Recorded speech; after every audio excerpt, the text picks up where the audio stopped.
I never thought I'd be sitting here talking about this. About life without him. About how to breathe when half your heart is missing. My name is Margaret, and after 40 years of marriage, I lost David on a Tuesday morning in April. It wasn't dramatic, no final words of wisdom, no movie-worthy goodbye. Just silence where his breathing had been minutes before. As a retired nurse, I'd seen death hundreds of times. But nothing prepares you for when it's your person. Your other half. Your soulmate of 4 decades. What I'm about to share isn't a miracle cure for grief. There isn't one. But these are the strategies that kept me from drowning when the waves were highest. This is how I learned to live again. I was 73 when David died. At our age, people expect you to handle loss better somehow, as if watching friends die over the years makes it easier when it's your spouse. Let me tell you, that's nonsense. If anything, senior bereavement can be more complex. We built an entire lifetime together. Every routine, every holiday, every inside joke, all suddenly shattered. The first thing I want you to know is that grief at any age is valid, but elderly grief comes with unique challenges. Our support systems are often smaller. Our identities more intertwined after decades together. Our bodies less resilient to the physical toll grief takes. In those early days, I couldn't sleep. Couldn't eat. My arthritis flared terribly from the stress. My children worried I might follow David simply from not taking care of myself. And honestly, part of me wouldn't have minded. As a nurse, I understood something many don't. Grief lives in your body. It's not just emotional, it's physical. My first breakthrough came when I stopped fighting this reality. I started treating my grief like a physical condition that needed management. I set alarms for meals even when I wasn't hungry. I took warm baths for the muscle tension. I asked my doctor to temporarily adjust my medications because grief was affecting how they worked. This might sound clinical, but acknowledging the biological reality of loss gave me permission to treat myself with the same compassion I'd shown my patients for 40 years. Grief isn't just sadness, it's a physical state that requires physical care. For other seniors facing loss, please hear me. Your body is experiencing trauma. The insomnia, appetite changes, even cognitive fog, these aren't signs of weakness. They're normal physiological responses that deserve attention and care. The second strategy that saved me was rebuilding daily patterns. After 40 years together, David and I had our routines down to a science. Who made coffee? Who got the mail? Who called the kids on Sundays? When he died, those patterns shattered.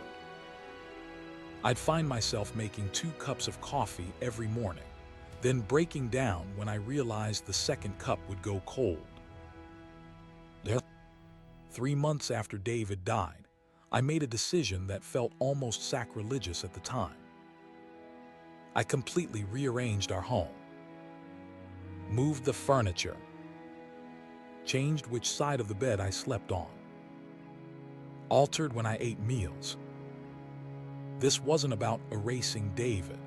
It was about creating new patterns that didn't constantly highlight his absence. For elderly spouses especially, our routines become so deeply ingrained that continuing them alone feels impossible. Sometimes, the kindest thing you can do is create new ones. I started taking my morning coffee on the porch instead of at our kitchen table. I switched from evening showers to morning ones. I played music during times when the silence felt most crushing. These weren't grand gestures, just small changes that helped me stop expecting him to walk through the door at 5:30 every evening.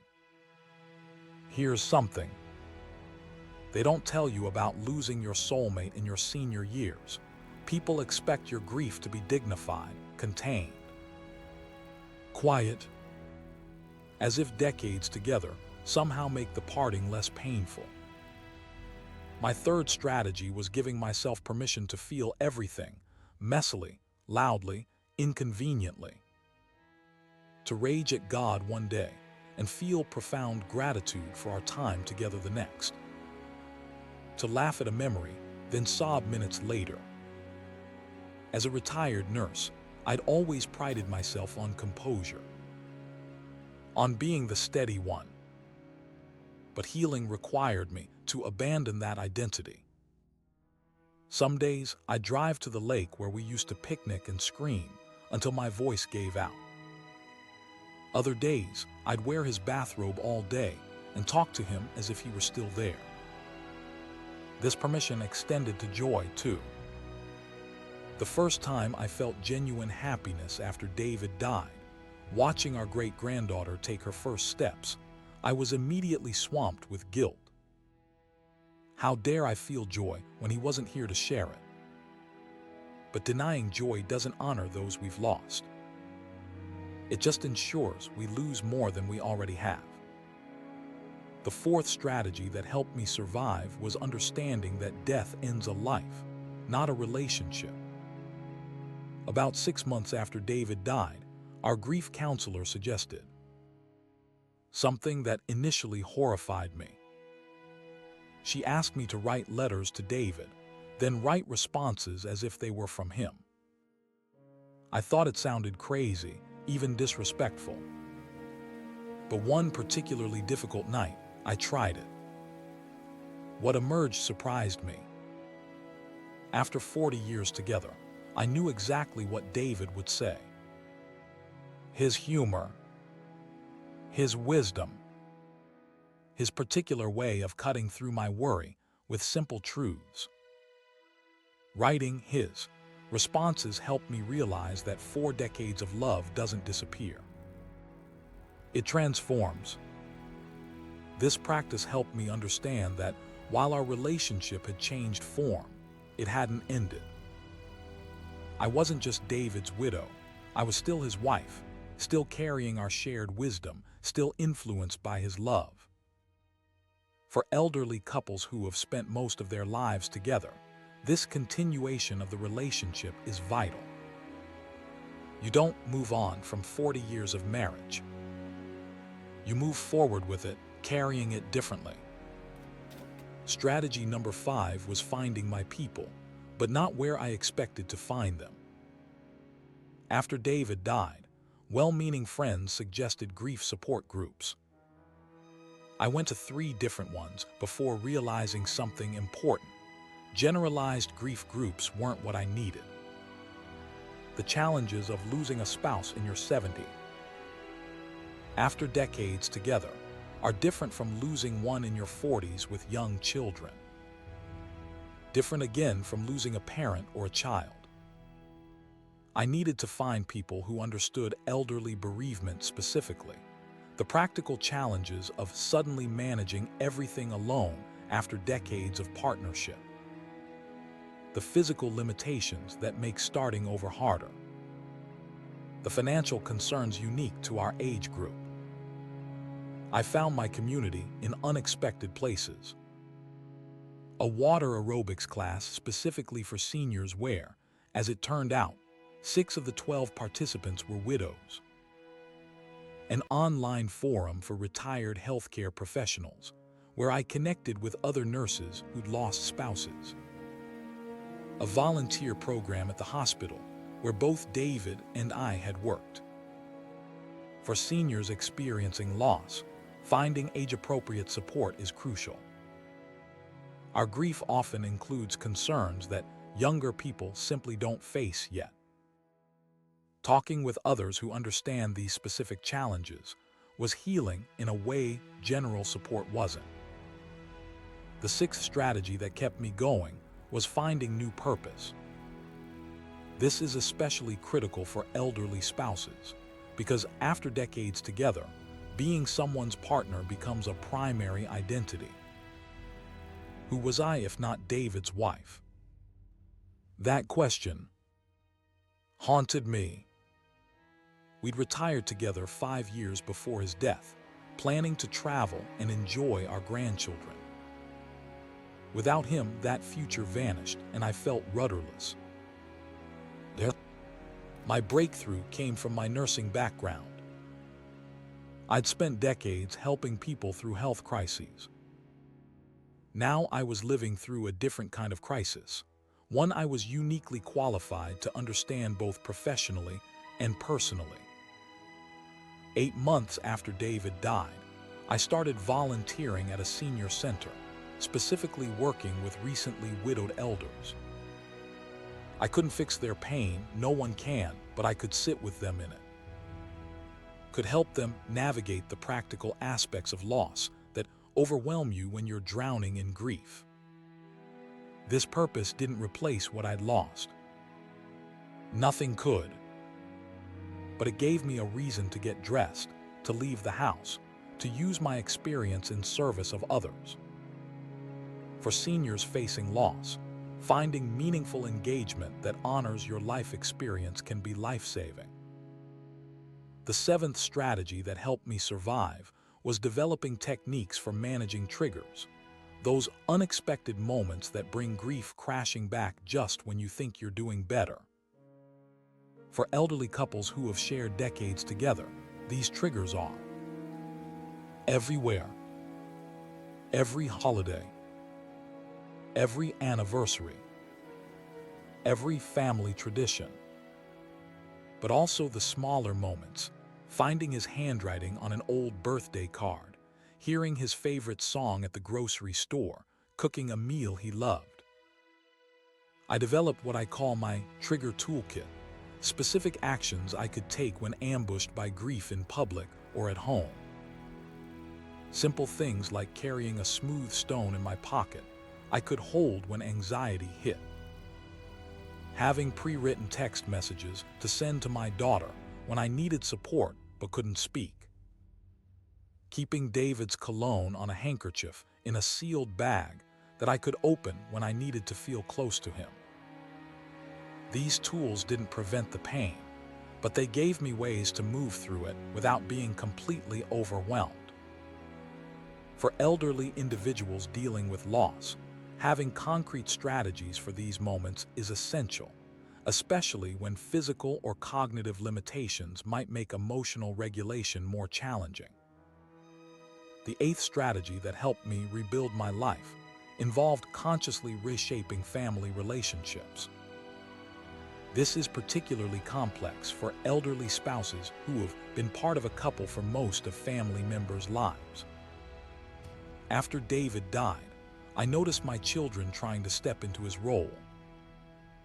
Handling finances I was perfectly capable of managing, making decisions without consulting me, checking in with a frequency that felt more like surveillance than support. They meant well, but their concern was erasing my autonomy at a time when I already felt diminished by loss. At the same time, some friends and extended family started excluding me from couple-oriented gatherings, as if I'd become a fifth wheel in my own social circle. 3 months after David's passing, I called a family meeting. It wasn't easy, but I established clear boundaries. Yes, I appreciated their support, but I needed to maintain independence. I needed them to see me as a complete person, not just half of a missing whole. For elderly individuals facing spousal loss, asserting your continued identity and autonomy with adult children is crucial.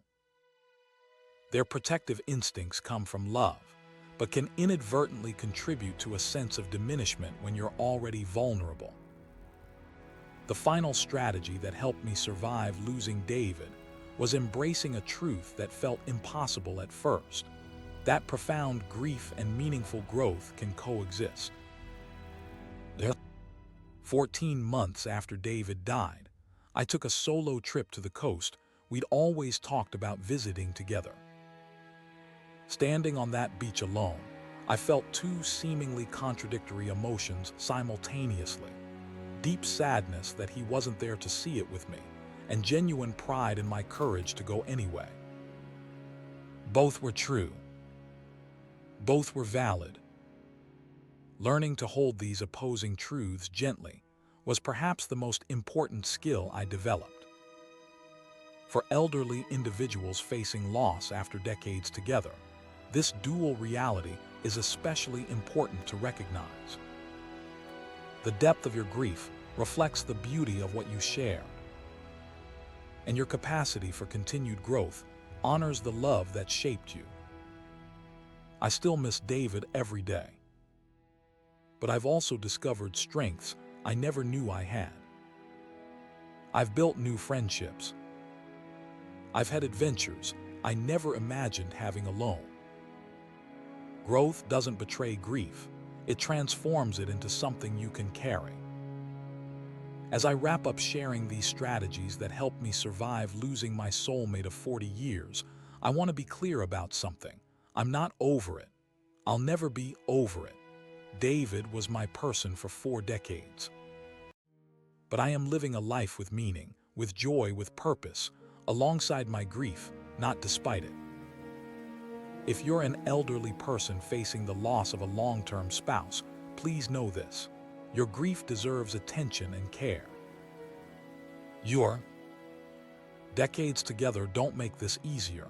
In many ways, they make it harder. But you also possess strengths from those years that can carry you through. Take what resonates from my experience. Leave what doesn't. Your journey will be uniquely yours, just as your relationship was. But please know you're not alone in this, even when it feels like you're the only person who's ever hurt this much. If something I've shared today has helped you, I'd be grateful if you'd leave a comment below. And if you know someone else navigating elderly grief or the loss of a long-term spouse, please share this video with them. This channel exists to create community around grief and loss navigation, especially for seniors facing bereavement. Subscribe if you'd like more content about coping with loss in our later years. Thank you for listening to my story. David would have appreciated knowing that our journey, even its most painful chapter, might help someone else find their way forward. That's the kind of man he was. And remembering that is one more way I keep him with me, every single day.